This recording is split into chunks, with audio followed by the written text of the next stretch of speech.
Boros will be the next SSR Plus character coming out in November, so here's everything you need to know about Boros and whether or not he is worth pulling for. So let's get into his attack skills. So for his basic attack, he attacks a single target with 2 hits for 140% of his attack. And for his ultimate attack, he attacks enemies in a column with 5 hits for 1300% of his attack. He also ignores the unyielding state of the targets once, so he will be able to pierce through those units with unyielding such as Bangpu. And if you have his keepsake, you unlock his ultra ultimate attack where he'll be able to deal damage for 1500% of his attack, as well as gaining an additional increase in crit damage by 40%. So his keepsake makes him extremely powerful, as that additional crit damage makes a significant difference, so if you plan on pulling Boros, you would definitely want to get his keepsake alongside him. Moving on to his passive skills, so for his regular passive, whenever your allies heal, Boros will be healed for 60% of that value, which can trigger up to 6 times per round, so his passive is the exact same as his base form, except he heals a little bit more than before. If you limit break him to 5 stars, Boros will instead be healed for 80% of that value, which can trigger up to 7 times per round. And if you manage to get his 5p awakening, Boros will instead be healed for 85% of that value, which can trigger up to 8 times per round. Moving on to his awakened passive, so at the start of battle, he will summon one Dark Matter Thief, which inherits HP by 1800% of Boros' attack. This thief will share 80% of incoming damage for allies in Boros' row, and after consuming all of the HP, the thief will then explode and deal extra damage by 30% of his max HP to 3 random enemies. So Boros' new damage sharing mechanic will make your lineups a lot more tankier, as his minion will be able to take most of it, then afterwards explode and deal additional damage to your enemies. So this mechanic, as well as his ultimates, are absolutely crucial for PvP heavy players, as you will be dominating for a good while. Also to note that his minions won't be able to share damage taken from emblem skills or damage reflection.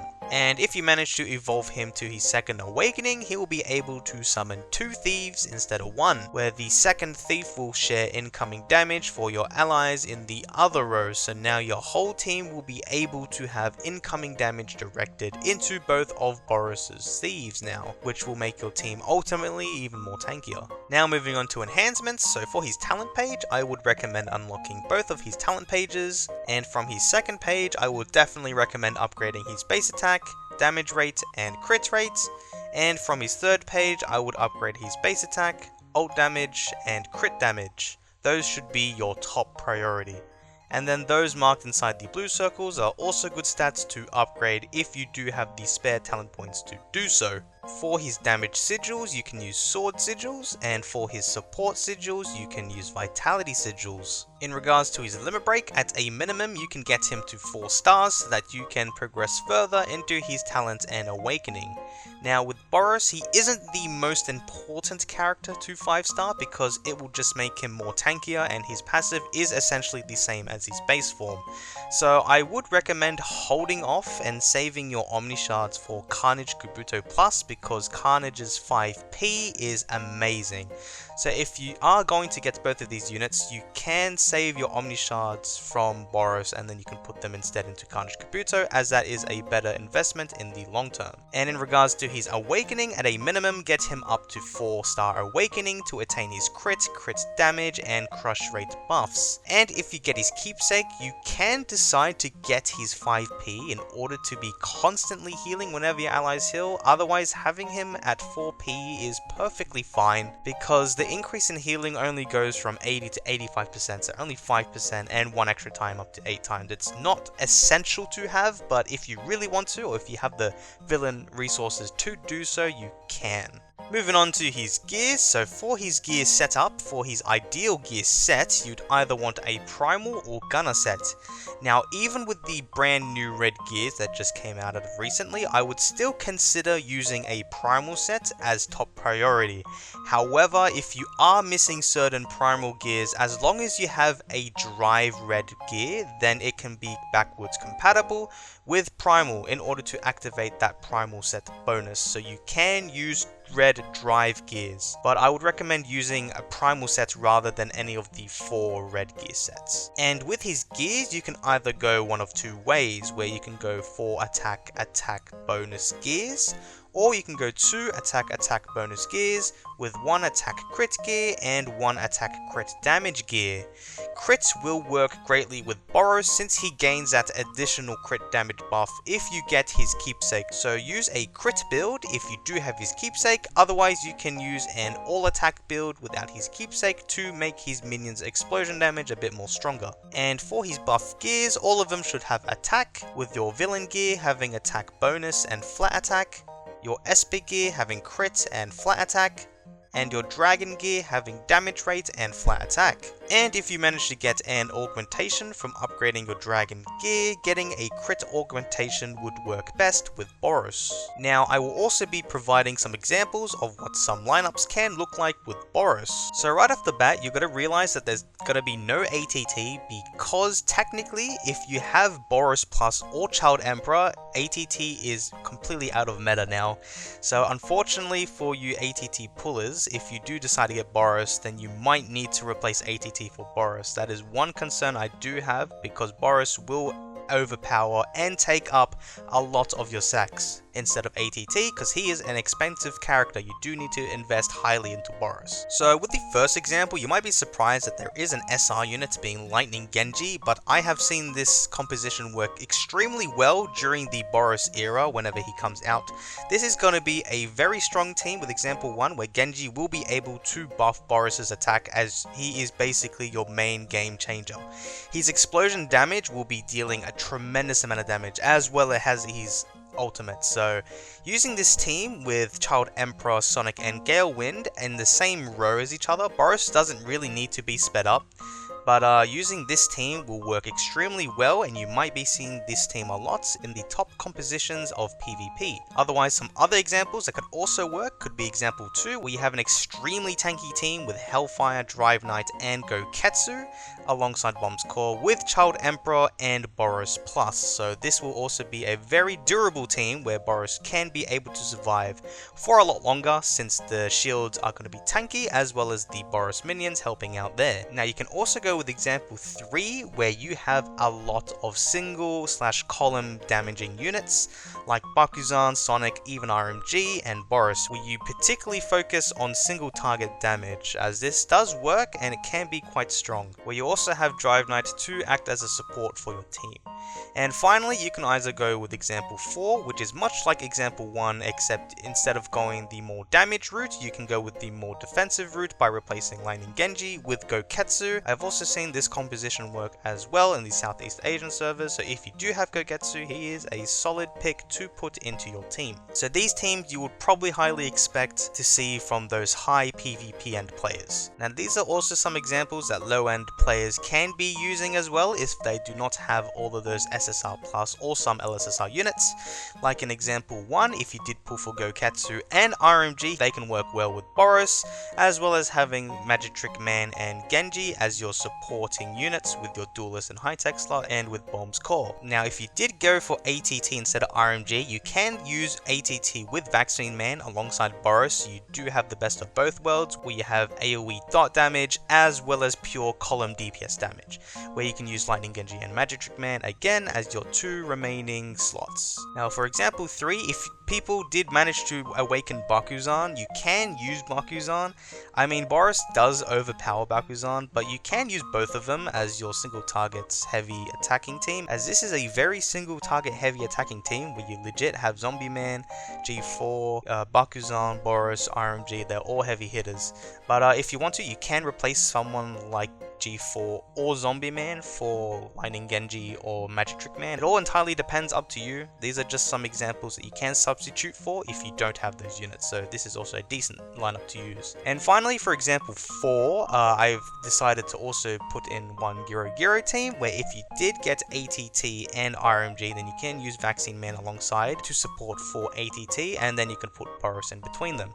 Now you do need a grappler, so I did put a Mai, as he's basically a bootleg Bangpoo with shields, so they can kind of act as like Bangpoo shields. But if you don't have a Mai, then you can use Tank Top Master or Darkshine Alloy as your tanky shield units. So going through the main takeaways from this unit, here's a super strong column DPS unit where he can deal up to 1500,000% of his attack, which is the highest any unit will be able to do for a very long while. This doesn't even include his extra crit damage bonus with his keepsake on top of that. Man is a literal railgun. On top of his high damaging ult, he will also be able to negate an unyielding state from those pesky unyielding units such as Bangpoo.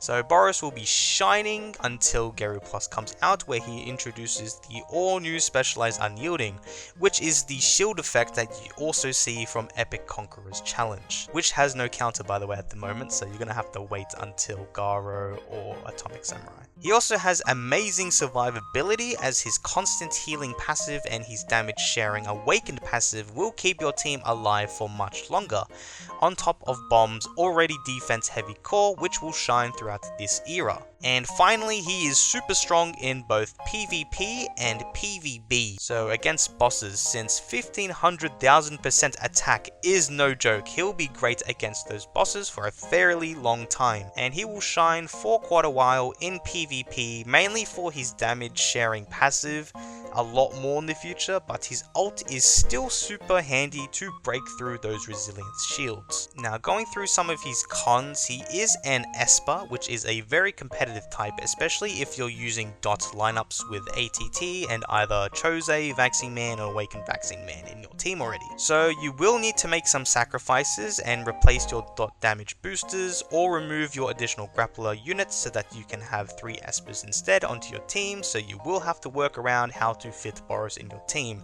But like I said before, if you do have Boros, you'd ideally want to remove ATT since she doesn't really need to be there. He also needs fairly high investment, which also includes his keepsake. You will have to put many sacks into him in order to get the most out of him. You cannot be cheap with Boros. Now this doesn't mean that you need to get his second awakening, but you should most definitely be getting his keepsake, which with Carnage Kabuto right around the corner, this might prove to be a difficult decision to make, so only pull Boros if you are committed in pulling his keepsake. And finally, he does get countered by Carnage Kabuto and Metal Bat, so in hindsight he isn't a must pull.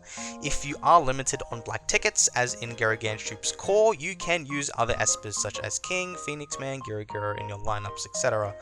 But if they are too expensive for you, like most players, then it's perfectly fine to use RMG again, as she will be able to make a comeback into your lineups. So should you pull for Boros? So for free to play and low spenders, I would advise to skip him, because ideally you would want to be pulling for Carnage Kabuto and Gangtroop as your top priority, with Metal Bat also on the back of your mind. Now if you really don't have a second Esper for Gangtroop's core, such as RMG or ATT, then you could get Boros. However, you will be sacrificing many of your black tickets and potentially miss out on must pull characters, so you will have to take caution if you do decide to pull for Boros, as we will have a back-to-back summons of super important characters from December to February, being Carnage Kabuto, then Metal Bat, then Gangtroop, so do take that into consideration. For mid spenders, if you have the tickets to do so, then you can pull for him, as he will be useful for quite a while if you do not intend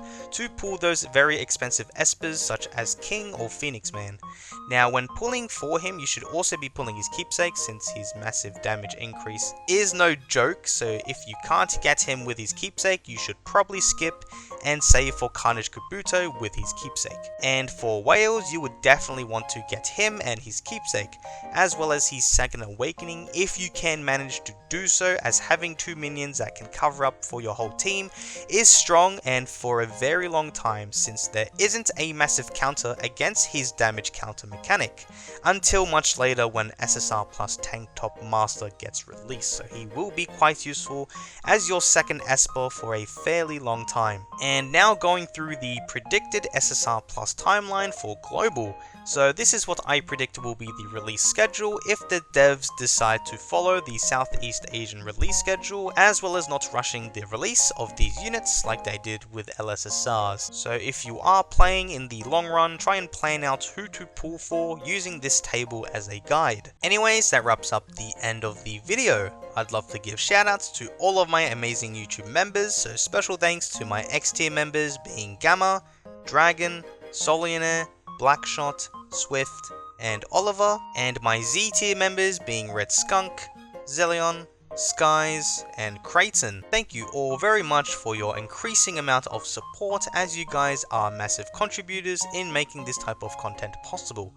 So anyways, that's all for today, and I will catch you all next time.